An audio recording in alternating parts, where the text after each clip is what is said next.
नमस्कार, ज्योतिष यात्रा में आपका स्वागत है। आज हमारे साथ है डॉक्टर श्रीकांत ओझा और दिव्या जी।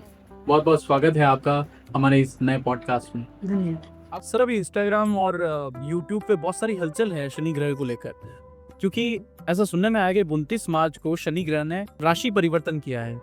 तो इस पर आपके क्या विचार है सर? ऐसा है कि ग्रहों का तो काम है चलना, ग्रह हमेशा चलायमान रहते हैं। सिर्फ शनि की बात नहीं है।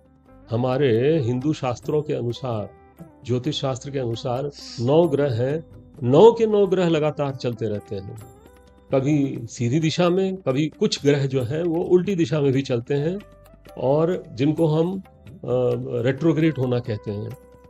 तो इस 29 तारीख को शनि ग्रह जो हैं वो कुंभ राशि से मीन राशि में गए हैं। तो इसमें ऐसा है कि हर ग्रह का अपना एक समय होता है, अंतराल होता है कि वो कितने दिनों तक एक राशि के अंदर रहते हैं।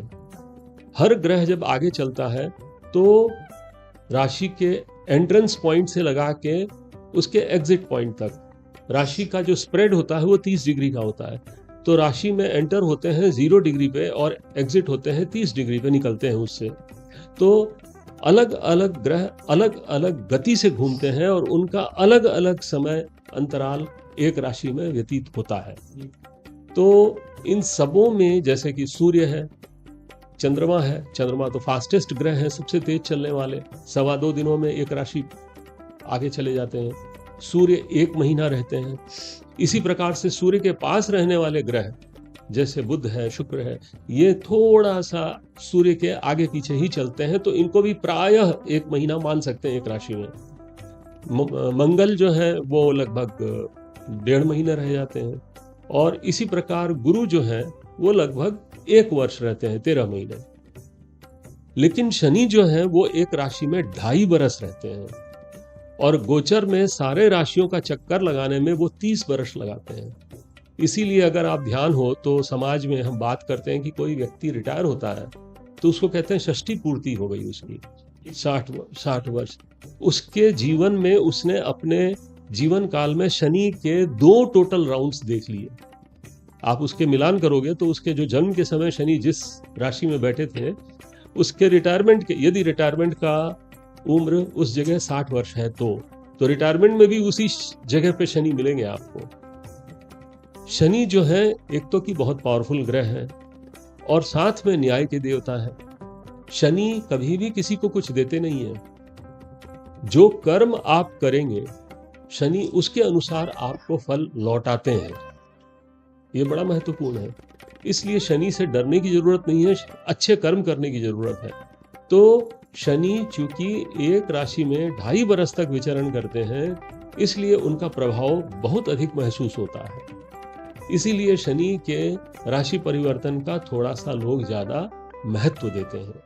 ये सब चीज़ें हमको पता ही नहीं थी, हम तो बहुत डरते थे सर शनि भगवान से। तो मैम मैं आपकी तरफ आना चाहूँगा। जो शनि ग्रह है, जो उसने राशि परिवर्तन किया है, उसकी वजह से कुछ राशियों में हलचल भी हुई है।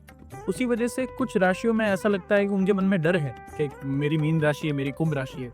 तो इनसे राहत पाने के लिए क्या उपाय हो सकता है? देखिए, जब भी हम उपाय की बात करते हैं, हम हमेशा यही कहते हैं कि कोई एक उपाय हर किसी के लिए नहीं हो सकता, वो जातक स्पेसिफिक होता है।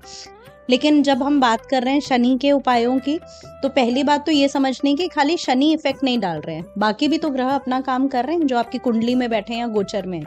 तो ये राशि मतलब कुंडली टू कुंडली ये स्पेसिफाई होगा कि किस इंसान को क्या उपाय करने चाहिए। लेकिन हम हमेशा ये कहते हैं कि आप ग्रहों के हिसाब से चलिए, ग्रह आपको हमेशा पॉजिटिव चीज़ें देंगे।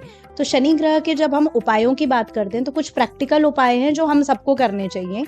जैसे कि आप एक अपना डिसिप्लिन रूटीन बनाइए और उस रूटीन को हर हाल में फॉलो करना ही करना है।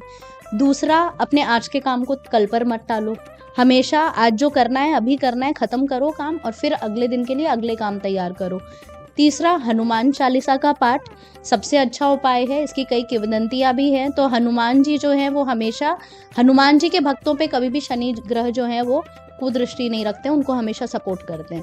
तो ये 2-3 उपाय हैं जो आपको, प्रैक्टिकल उपाय जो करने चाहिए। और फिर भी अगर आपको लगता है कि शायद इस गोचर के कारण कहीं न कहीं आपको कुछ पीड़ा मिल रही है, तो वो फिर कुंडली देखने के बाद ही हम बात कर सकते हैं कि किस तरह के उपाय की उनको ज़रूरत है, ज्योतिषीय उपाय की किस तरह की ज़रूरत है। आप लोग ये रेमेडीज को जरूर फॉलो करें। बहुत बहुत धन्यवाद डॉक्टर साहब आपका, मैम आपका बहुत बहुत धन्यवाद। मैं आपको बताना चाहूंगा कि ऐसे ही कुछ प्रश्न अगर आपको भी इच्छुक है, मन में इच्छा होती है कि हम भी ऐसे कुछ क्वेश्चंस हमारे सर मैम से पूछें, तो आप नीचे कमेंट बॉक्स में डाल सकते हैं, हम उसका जवाब जरूर देंगे। धन्यवाद।